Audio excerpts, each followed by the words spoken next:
Hey everyone, welcome to our studio show here at Valkenswaard, the MXGP of the Netherlands. It's round 6 of the FIM Motocross World Championship, and my guests today will be Jose Butron, Jeremy van Horebeek, and Sylvan Geboers. But just as usual, before we get to the interview side of things, let's take a quick look at what happened 2 weeks ago in Bulgaria at round 5 in MX2 Race 1. When the gate dropped for MX2 Race 1, it was Romain Febvre who grabbed the Foxhead Hole Shot Award as he swept through Turn 1 on the Husqvarna. Behind him was Jordi Tixier, Dylan Ferrandis, Jeffrey Hurlings and Arnold Tonus. But in the early stages of the race, it was 911 Tixier who tried to make a break for it. He was looking good as well. The two Kawasaki's of Tonus and Ferrandis, they battled side by side, Tonus eventually going through into second and then set about the 911 of Jordi Tixier. Hurlings went through on his teammate as well, that pushed him up in a second. Tim Geiser was having a great ride as well in 6th place on the Garibaldi Honda. Valentin Guillot though had a load of track fencing wrapped around the wheel. Here's why. A big crash over one of the tabletops took himself out of the race, but he did remount and he picked up some decent points as well. But it was an intense affair at the head of the field. Hurlings, Tonus, Tixier, Ferrandis duking it out for the major places, but it was Jeffrey Hurlings, though, who capitalised when Tonus threw it away with 4 laps to go, handing the advantage to Jeffrey Hurlings, who never relinquished the lead. Tonus, though, could only lick his wounds and would have to settle for second. Jordi Tixier had his best ride of the year so far in 3rd, with Dylan Ferrandis in 4th. Romain Febvre came home an eventual 5th place on the Husqvarna. But Jeffrey Hurlings, though, he needed those big points. And he wasn't about to give them up too easily. The crowd were on their toes. Hurlings was the winner in race 1. So a brief reminder of what happened a couple of weeks ago in Bulgaria, but here we are round 6 in the Netherlands at Valkenswaard, completely different surface as well. Sand this weekend and no rain in sight either. So I'm going to welcome our first guest to the show this weekend, Jose Butron, KTM Silver Action. Welcome to the Netherlands. How's it been going for you this year? 10th in the championship. I guess it's not going exactly how you thought it should be going this stage of the season. No, of course. This year I have a factory bike. Last year I was there in the championship with just one kit from my team KTM Celebration. Yeah, for this year we expect to be again on the top 3. And last winter I have been training really hard, harder than ever. And for sure it is not the beginning that I would like. But in the beginning, in Qatar, it looked like it got off to a good start. You know, I know we have some footage, but you make good starts. The first race you led for a few laps as well. So maybe just talk us through what the GP in Qatar, how it was for you. Yeah, it is true. In the first GP in Qatar, I went with my fuel motivation. Mentally, I felt very good. I took both whole shots, no 3 because Saturday also I took the whole shot. I felt very good in that track, but after my crash in the second race, I lose some motivation, some confidence with myself. Yeah, it is not so good for me in this moment. Were you nervous coming into the first round because you finished 3rd in the championship? But you know, looking at the images here, whole shot in the qualifying race, whole shot and leading in the first race, we're thinking, yeah, you know, Jose's ready to go from 3rd, maybe to 2nd or 1st in a championship with this kind of confidence. But the lead didn't last long, did it? You know, it was only a few laps, but you did finish 4th in that first race. Yeah, it is true. For me, to finish in the top 5 every GP is okay because the championship is long, a lot of races to go. Like last year I did. I really want to take points by points, and we will see the result at the end of the season. In this moment I'm 10th place, but I know I can be better, and I'm waiting for some good results. We'll just take a look at the second race in Qatar as well, because again, another whole shot.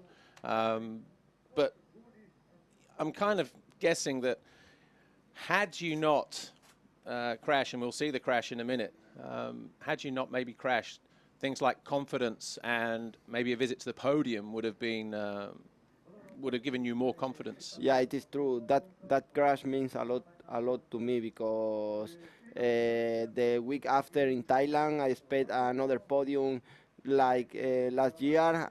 I didn't went on the podium, so it is everything on my head, you know. I have been training really hard, and in this moment, I'm a little bit of See the disappointed crash. about me. Yeah. What was going through your mind there, apart from a helmet full of dirt? I want to take my bike and take the lead again. And but you know, this year the races are 5 minutes less. Yeah. You have not to. The start is very important, and you have not too much time. So you think then, if you got on the podium there, the rest of the championship could have maybe took a different route? Yeah. Because since then, 5th overall in Qatar, you were 10th in Thailand, 10th in Brazil, 9th in Trentino, disastrous last week in Bulgaria, 2 weeks ago, 18th. Yeah. What do you think is going wrong at the moment? Is it confidence, or is it just a lot of things that aren't going your way at the moment? Maybe too many crashes, or what do you think it is? Yeah, I have been speaking with some doctors. I did a blood test because I didn't feel so strong, and everything is inside of my head. Everything is all about confidence, about mentally. That last weekend I was resting in Spain some days on the beach with my family to take that confidence again and to feel strong. Obviously, you've got a factory bike. How is that compared to the kit bike from last year? Is it taking a little bit more setup time to understand it, or or if you could at this moment in time say, just give me the engine from last year? No, the bike of course is faster, Yeah. but I need stronger physique because with one bike faster, the physique need more power and more control. So I think my physique is okay, the bike is okay. I just want to show my riding again to feel like in practicing because last weekend we have been practicing. I am really fast. I feel very good. But when I came into GP, when I am on the gate, everything changed. We've got a new trainer this year, Alessio Kiko Chiodi, former two-time world champion, of course. But how long have you been working with him? How did it come about? And how's it going working with him? No, it has been from 3 weeks ago when my results didn't arrive. I called him to because I need some help.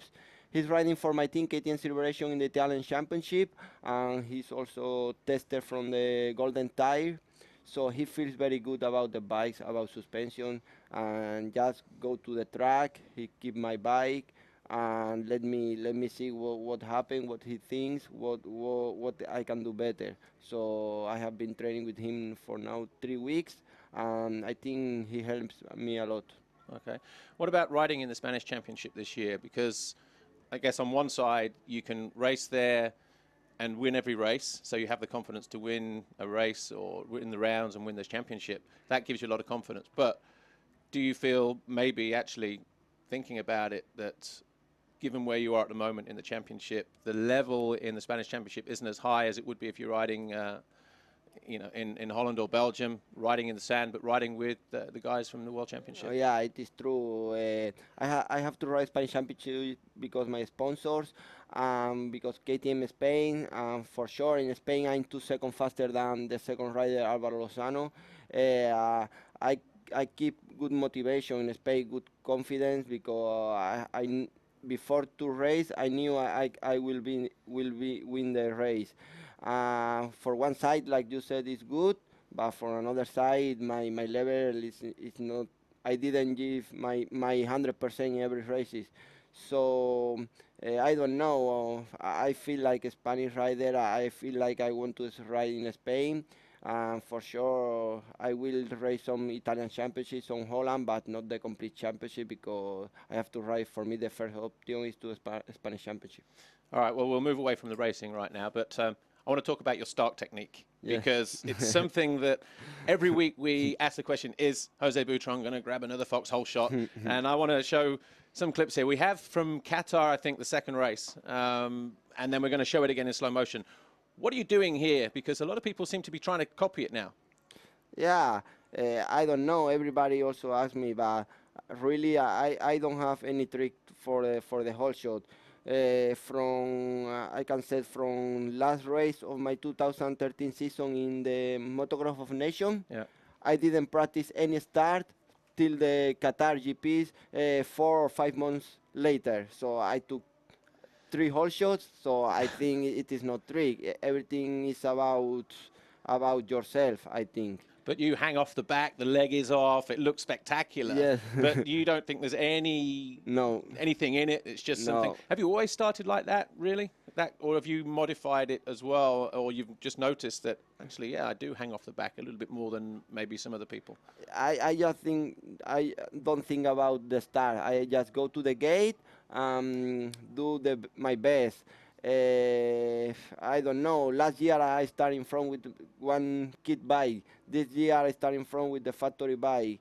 I think it's not the bike, because everybody asks me the bike, about the sprockets, about the pipes. Everybody thinking about the bikes, but I'm sure when I take a not standard bike, but a normal bike, I can make the same. Yeah, so it's reactions and yeah, technique. I don't know. What about this weekend? Sand, I know it's not your favourite, but at least it's not Lirop from your side of things, you know. But what are you expecting from it this weekend? I'm expecting to be on the top 7, top 5.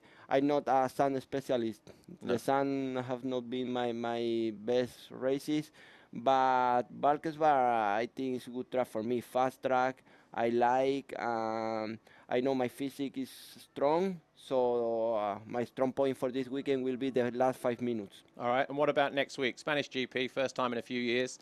Going back to Talavera, a great track. I raced there myself. Are you looking forward to going home and racing in front of the fans? Yeah, of course. For me, Spain is my life. You know, the public, everybody call me. I'm sure will be a nice race. Will be a nice weekend, nice track.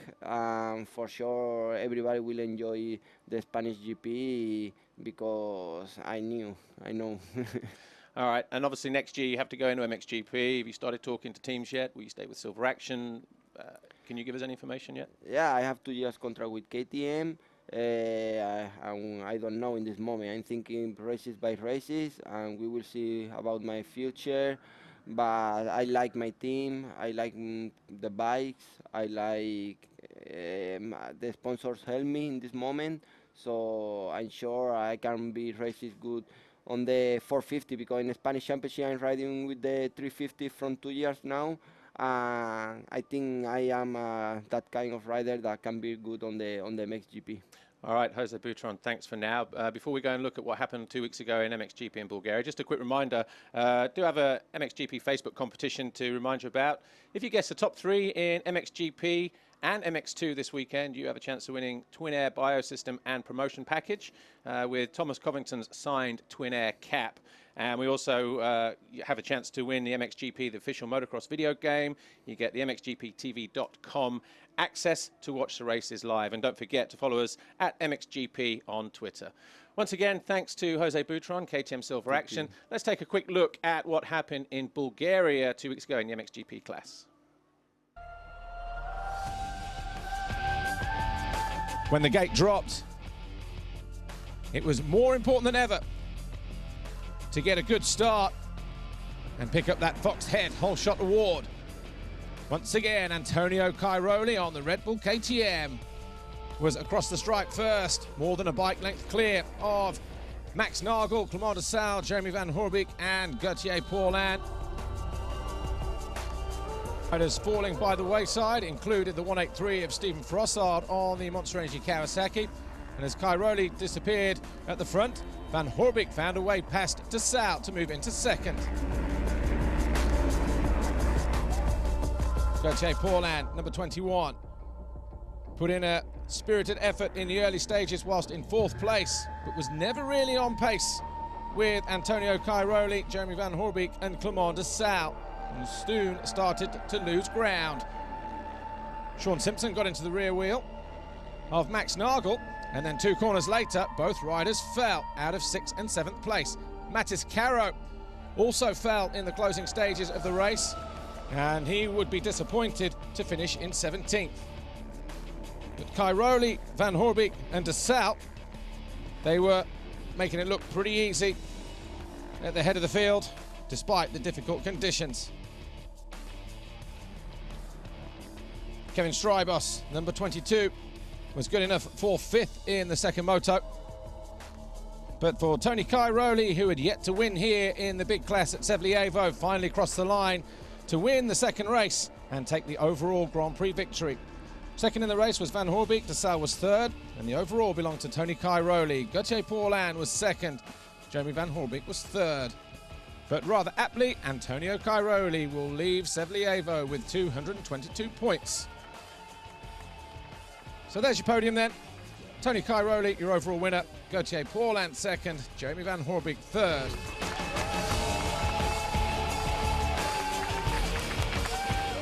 And with his overall victory today, Antonio Cairoli extends his lead at the top of the championship table.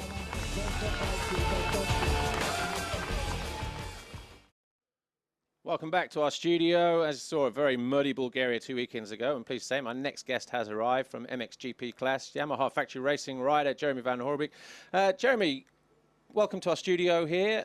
You're tied second place in the championship at the moment. Going better than you thought it would, better than expected this time of the year, if you were setting your goals at the start of the season? Well, I knew last year was already pretty good, so I broke my finger beginning of the season of last year. Had to come back, but the end of the year I was riding top 3 races, in the top 3. So, I was thinking I can do this in 2014 also. So, top 5 was the goal, but now I guess it's a little bit more, and I feel really good now at the moment. Going back to the opening round in Qatar, you got off to a pretty good start actually, 2 fifth place finishes, so consistency. How do you feel the start was for you in terms of the overall classification there and how that weekend went in general? I was pretty happy already in Qatar. I was really nervous because first GP on the Yamaha, and it's all new, and was not easy. But to go 2 times top 5 and not feeling like really 100% yet was really comfortable for me, and I knew it would only get better and better because I was not ready yet. And obviously in Thailand, you got 2 third place finishes there, third overall. Did that podium come sooner than you thought it should? No. It was. I think I was ready. Already after Qatar, I had 1 week off, and I was thinking by myself. 2 times top 5 and not feeling 100%. Sure. So I thought I was ready. So it was the perfect timing, and it was not a lucky shot, like I said already. And I've been doing it now every weekend already, and it feels good, and I hope I can continue like this. What about in Brazil? You come off a podium there in Thailand, you go to Brazil, you lead a race. How was that? Because it maybe been a while since you led a race in a big class, but at the same time, were you nervous? I guess just more to do with the timing of Brazil so early in the season. Yeah, honestly, I was a bit nervous because it was. So it's not an easy track, is it? It's difficult to make mistakes there as well. Yeah, it was really deep there, and not easy. Many ruts, and to lead in Brazil with Tony in my back wheel, it's not easy at all, and that was my first time, so I was a bit nervous, but now it's been more and more that I'm in the front, so I think if now I lead a race, it will go easier, and maybe I can keep it now. Obviously, you talked in the Brazil press conference. I know we mentioned it in Bulgaria a couple of weeks ago in the press conference, but you talked about goal shifting. A podium in Thailand, a podium in Brazil, maybe I have to shift my goals a little bit. How do you go about that? What do you do? Do you train harder, ride more, test more? Do you get up earlier because now there is more motivation because you're so high up in the championship? What is goal shifting to you? What does it mean? To me, nothing really changed. I've been working really hard from the beginning of the season, and after those podiums, I just set myself maybe work still a little bit more hard, but it's difficult because I'm working already really hard, and I just do my thing, with the team. We have the perfect, to speak. Sure. We speak together all the time. We have, it's really good, and I think all of that, just make it that I feel so comfortable to go out there and just do my thing. Back-to-back podiums, and then second overall in Trentino. Yeah. Could have been different though, couldn't it? That moment in race 2 when you hit Bobashev, what were you thinking? Yeah, really scary. I tried to brake, but then I was too late, so I tried to jump over, but I was not fast enough anymore, and so it was really difficult to me. I was a little bit scared after those after the thing, but then also I had bad starts. And that didn't make it so easy because to me I had to win there. Yeah. Because Gauthier was really good, and but I think he was not unbeatable. He had the problem with the bike, that's true. But I think if my starts were good, I think I would go for the win. That was a good podium, wasn't it? 3 Belgians on the top steps. Yeah, really nice. It's always, it feels good, that 3 Belgians go on the podium, and that proves that Belgian riders are very talented, and it's nice. Yeah. And then what about in Bulgaria? Tough track a couple of weeks ago, wasn't it? Second race especially. Yeah, I didn't feel comfortable at all in Bulgaria all weekend long, because it's not one of my favorite ones, and first moto went pretty good. I made a mistake, but then second moto I was pretty much a bit happy that the rain was coming down, because the speed would go down really much. And you've never been on the podium there before, have you? No, never been there. And when I took the start and I was in front, and with the rain, I just set myself, take it easy, and let's do this. And I just rode my pace and finished second and third on the podium, so I was stoked about that. So yeah, it's been a good season, and I'm really stoked also about this. I'll say consistent, only 1 GP off the podium overall. Yeah. I'm going to take your mind back now to 2009. Belpuig, yeah. GP of Catalonia, MX2 class. Do you remember this? I remember it. This is Jeremy van Horebeek winning his first, and I'm surprised actually your only Grand Prix to date, and that's not because you've never been fast enough, just things haven't gone your way, but this was a big moment in your career, I guess a very proud day. Yeah, I don't know, that day, was feeling really good, and I still don't understand why it's the only one I won. Yeah. But I've been so close many times, and yeah, I just did it there, and it's really nice. And do you remember the results that you had that day?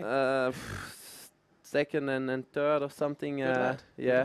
And yeah, I won it, and it's my only one. But I think I'm getting there.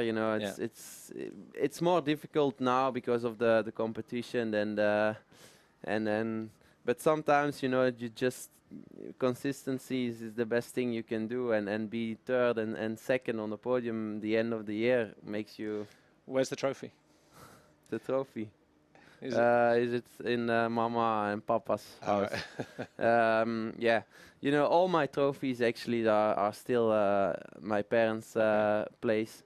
From now on, I have a new home, that I for myself, and now they are coming to my starting place. To make their way back slowly. Yeah. How far are we then from seeing Jeremy van Horebeek on the top step of the podium? After seeing that, obviously bringing back some nice memories for you, but with the consistency that you've had as well, a couple of thirds and seconds in this season, is the top step just around the corner, do you think?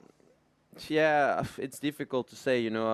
I think I can do it, but it's not easy, and I'm not gonna say I can do it this weekend, because I'm a good sand rider, but also Tony's and many more. So I'm not sure, but I'm really close, I think, and I'm pretty sure this year I will have a few GP wins. Okay, good. Well, obviously we wish you the best of luck, and thanks for coming in. Jeremy van Horebeek, Yamaha Factory Racing. Just once again, just another reminder of our competition here, MXGP Facebook competition. Guess the top 3 in MXGP and MX2 for the chance to win the Twin Air Biosystem and promotional package and a signed Thomas Covington Twin Air cap. You also get the chance to win the MXGP official video game and the MXGPTV.com access to watch the races live. And don't forget to follow us at MXGP on Twitter. Right, Jeremy, thanks a lot. We've got a camera outside, actually, just to sort of see what's going on out there. While Jeremy disappears, we're going to welcome in our next guest, which is a guy who has had 14 Grand Prix victories in his career, and he's been a part of the paddock, the Grand Prix paddock, for around about 4 decades. And I'm glad to say that he's just making his way into position now, and we'll be talking to him in just a moment. But in case you're wondering who it is, it's Sylvan Geboers, and he's the general manager at Rockstar Energy Suzuki World MXGP. And Sylvan, we'll come to you in just a second. Let you get comfortable. Welcome to our studio show here in Valkenswaard. Not sure if you could hear some of that intro there. 14 Grand Prix victories, a lifetime it seems in the Grand Prix paddock. And it seems very apt that we are here today in Valkenswaard, because 40 years ago, 1974, when we had the first Grand Prix here in the 250 class, Sylvan Geboers was the very first winner on a Suzuki. Don't want to make you feel any younger than you already are, but does that seem like a lifetime ago, or do you remember it pretty clearly? I remember it very clearly. Yeah. Looks like yesterday. Indeed, it was my last GP victory also. Yeah, because that season I think you finished 11th in the championship. Was that, I mean, I know it's like one GPs, and I know that it's not always possible to maintain a level, but after 5 years of consistently being in the top 2, top 3, from what, 68 to 72, something like that, you know, was that your first, yeah, you just said your final year in GPs, but to have that one victory, I guess it made that season even more memorable. Well, it was, I know the end of my career was coming up, and of course it was a great feeling to win again a GP, yeah. Especially that one, because I had a huge crash in the final practice, bent the frame, but we didn't know. Went from start, and immediately we find out. Is that when frames were made of plastic? No, it was steel frame, but maybe you might know that we were on the lightest bike in the paddock at that time, yeah. So might be a bit easier to bend. What was in your Grand Prix career, what would you have said would have been your most memorable Grand Prix victory? Would it have been that one in the final year of your career, or would it have been one much earlier? If so, which one was it and why? What made it stand out? For sure would be my first GP victory. It was in my home country in Genk, Belgium, and the final then it is over. But the first GP, it's you have a future in front of you. So beating at that moment Joël Robert, who was the big man in motocross, was great for me. How was it racing with Joël Robert? I know you guys are, I'm guessing you guys are still friends. The Belgian racing community is very small, but you talk to anybody, and there's Roger de Coster and there's Joël Robert. Is it difficult kind of racing in that era, that period of time, with, you know, those guys that seem to do all the winning? Because how many times were you second in a championship? 3 times. 3 times. Yes. Well, Joël was the master, yeah. At that time, and competition was tough, but what makes it hard was that you know, we have in Belgium we have the Flamen and the Wallonian, yeah. And especially the press was putting us under pressure. Joël could handle that much better than me, right. And that was certainly a pressure on our GP racing. I guess a brief spell riding CZ in the beginning of your career, but since then you've been Suzuki through and through, a one-make manufacturer kind of guy. It's very difficult to come across that kind of loyalty anyway. When you were a rider and then went into team management, did you still feel that you would have still been at Suzuki all these years later?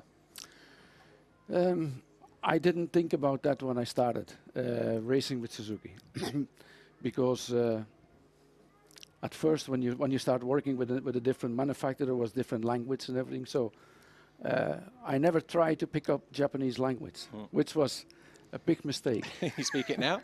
So if I should overdo it again, I should learn to speak Japanese, so take their language. But still, I'm not. Yeah. So that means also that I didn't think about the future with the Japanese manufacturer. But when I got together with Suzuki, I became passionate working with their technology and the way that they treated people. So from then on, They are very loyal, aren't they? absolutely, absolutely, very loyal, very correct all the time. So well, from 70 on to today, I've been working with them, and it's great. How soon was it after you stopped racing that you kind of found yourself going into management? Was it the following year? No. What caused the decision as well? Well, it was Harry Everts coming up to me and asked to manage him. Oh, really? Because he had been world champion in 250 with Puch. Yeah. And at that moment he was riding Wiltaco and he was a bit of lost. So he gave me the position, or brought me in the position to work with him. I said, okay, if you want me to work for you, we have to find a Japanese bike. And was that Suzuki at that time then, when he asked you? Well, I went and talked with Suzuki and brought him riding the 125 Suzuki. And from then on, we carried on. I mean, we got 3 titles with Harry. Yeah. And then my brother came up, Eric. And well, you've worked with some decent guys as well, haven't you? You just mentioned Harry, you mentioned Eric, 5-time world champion, of course. But George Jobey, world champion on Suzuki. Stefan, of course. Brad Lackey. A lot of people. Greg Albert, and yes. Great time to work with all those champions. But I think if you have good things to offer, or a good package to offer to riders, you attract good riders, and that's why we can work with so many good riders. Obviously, you're trying to continue that string of success now with Kevin Strybos and Clément de Sales. How do you feel the season's going so far in 2014? Obviously, a rocky start in Qatar. Well, we had a difficult start of the season because Clément came back from an injury during Motocross Nations last year, and Kevin Strybos injured himself in January during training. So we are on schedule. We thought the first 3 overseas going to be difficult. From the moment we come back to Europe, we should be ready. Clément won Italy, but Bulgaria we suffered a little bit. We try to pick it up again tomorrow. Yeah. And what about, we've got some footage here of Thailand. That was a very difficult GP anyway, wasn't it? But it was the first time that Clément de Sales got on the podium. When we talk Tough GP, you guys were also victim of the alleged fuel things in the second race, especially because I guess from Clément's side, felt he could have won the race but was robbed of that victory. How difficult as a team manager is it for you to know that you go there and then there's a situation completely out of your hands? Well, we didn't expect that. We were asked to use a different fuel, which we all accepted. Yeah. Conditions has been worked out fair for everyone, but then suddenly we ran into problems which none of us was expecting, and one rider is a hotter temper than the other one. I had Clément, who at first didn't understand what was happening. Sure. So after the race, I had to speak a word with him. Yeah. But everything came settled and in peace. We get away from there. But I think we learned something. Yeah. It should never happen again. Sure. To get away from the standards or the rules which are set up over so many years with so many people working on it, and then from one day to another to decide to go to another fuel. As I said, we learned on that. I think we all understand and accept it. Sure. That will never happen again. Obviously, you made the podium in Thailand and Brazil, but then second overall there. But here in Trentino, you came away with a win in the second race, and it was a decent day for you guys in the end because Clément obviously won the GP and Kevin was third overall. So both guys on the podium, which is, I guess, to all intents and purposes, the aim of you as a team manager, team owner, team principal, to see both guys up there on a regular basis. Well, that's where we're racing. Yeah, we have a mission and a target. That's winning races, winning championships.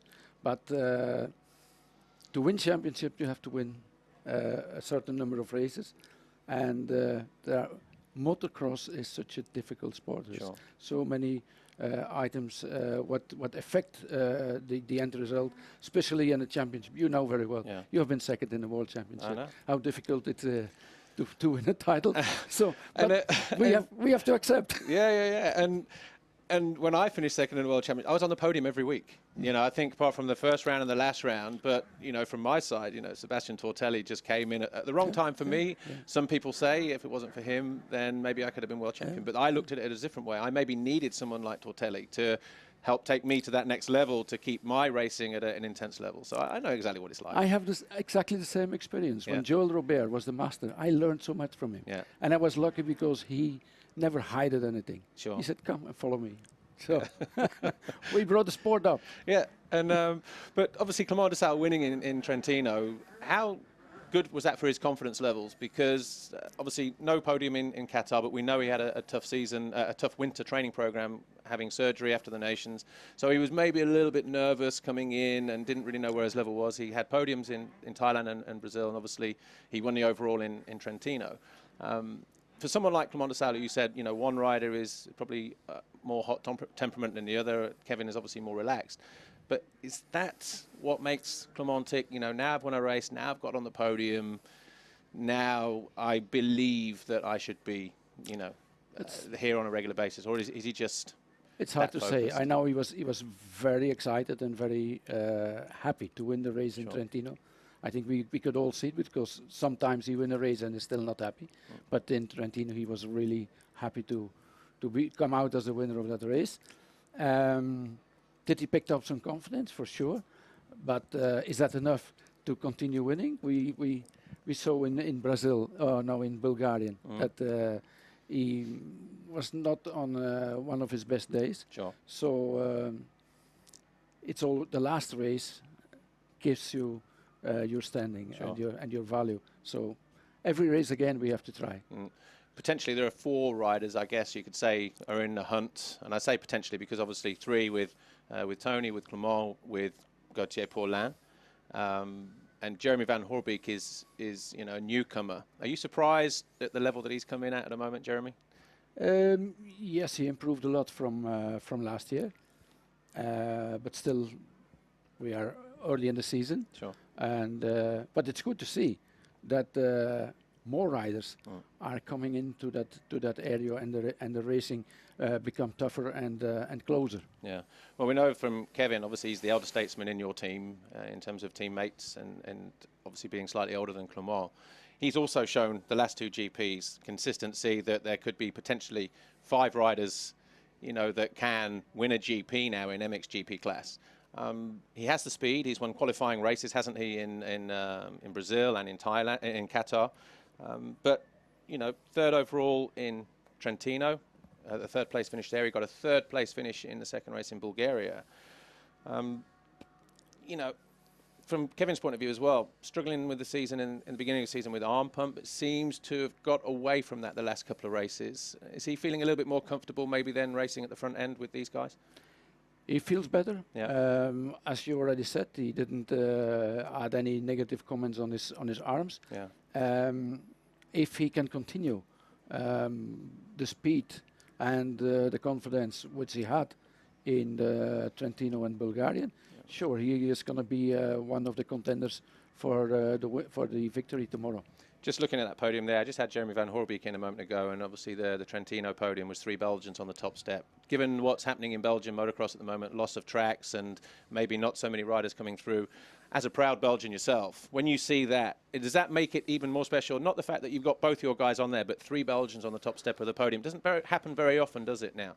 No, at first I thought it was Motocross of Nations. Yes. So, but yes, it's great to see. But what is a danger at the moment for us, for Belgium, is that we see 3 Belgians on the podium of MXGP. Yeah.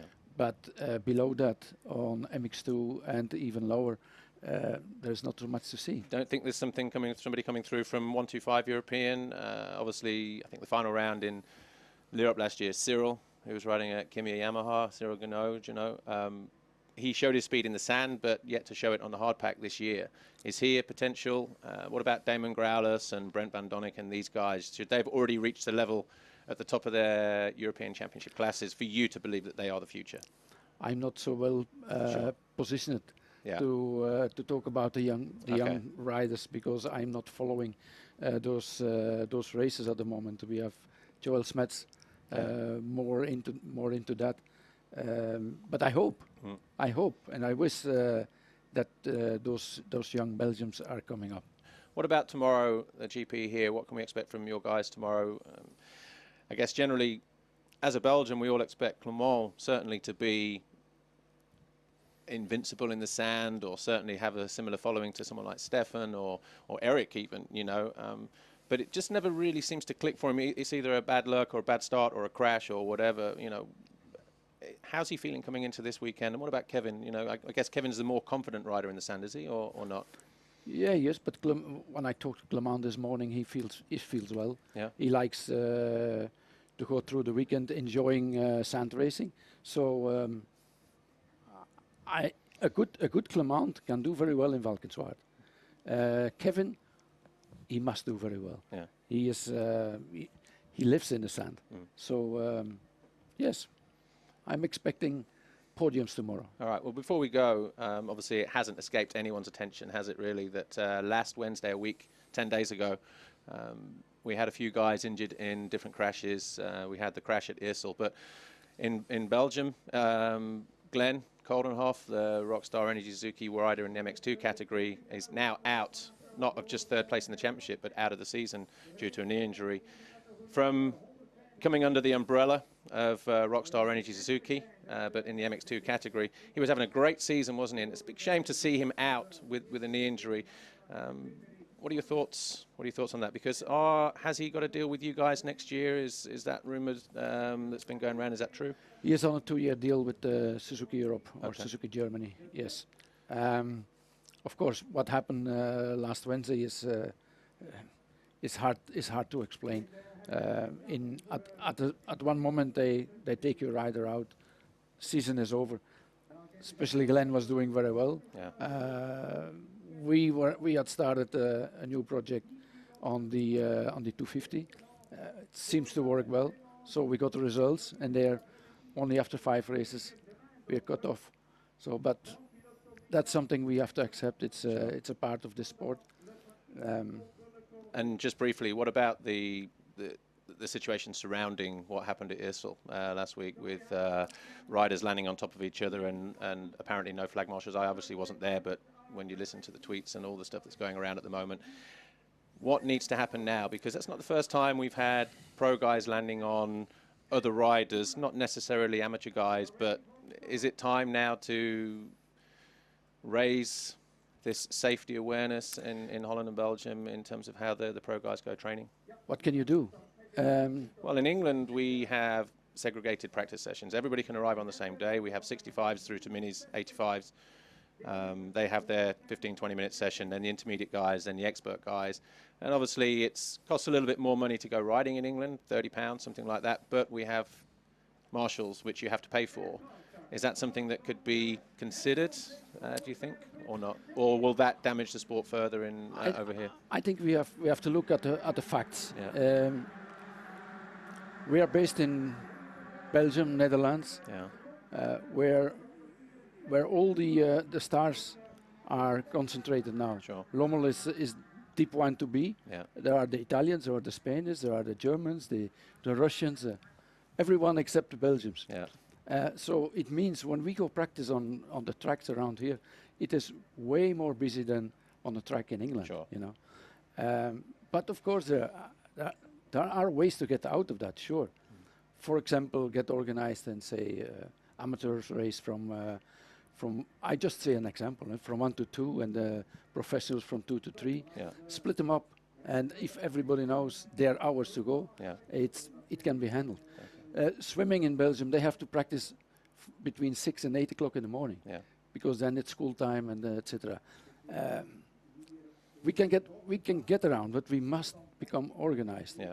And somebody has to I was talking to Antti Pyränen. I mean, we are almost running out of time. I was talking to Antti Pyränen yesterday, and he said he might have an idea that involves the riders, you know, for everybody to come together as one voice now, because if it's just you or me or some guy down the street, no one's going to pay any attention. And I'm talking the other riders, you know, at the lower levels. But if it's the stars, then they maybe listen to them a little bit more and action can be taken, but we all need to act together. Would you say that's a fair point? Yes, it will help. Yeah. Of course, but that has always been difficult to bring riders together. But I think we have arrived in a time now that something has to be done. Yeah. We all know. Well, look, Sylvan Geboers, thanks for spending the time talking to us here in our studio show today. The General Manager for Rockstar Energy Suzuki World MXGP team. We are out of time here, unfortunately. There's 125 European action out on track, but while that's it for us here in our studio show, don't forget the race will be live everywhere tomorrow, and of course it's round 6 of the FIM Motocross World Championship. In MXGP, Tony Cairoli is undefeated the last 4 times here, so he's going for a 5th straight victory, but will the Suzuki boys have something to say about it? What about Gauthier Paulin or even Kenda Dijker, who's back from injury this weekend? And the same in MX2, Jeffrey Hurling's undefeated here, he's going for 5 straight wins. But Arnold Tonus will be doing all he can to hold on to that championship leader's red plate. Either way, it's going to be a great Grand Prix here in Valkenswaard. We hope you can join us tomorrow for all the racing live. Thanks for watching. We'll see you next week in Talavera. Thanks for watching. Bye for now.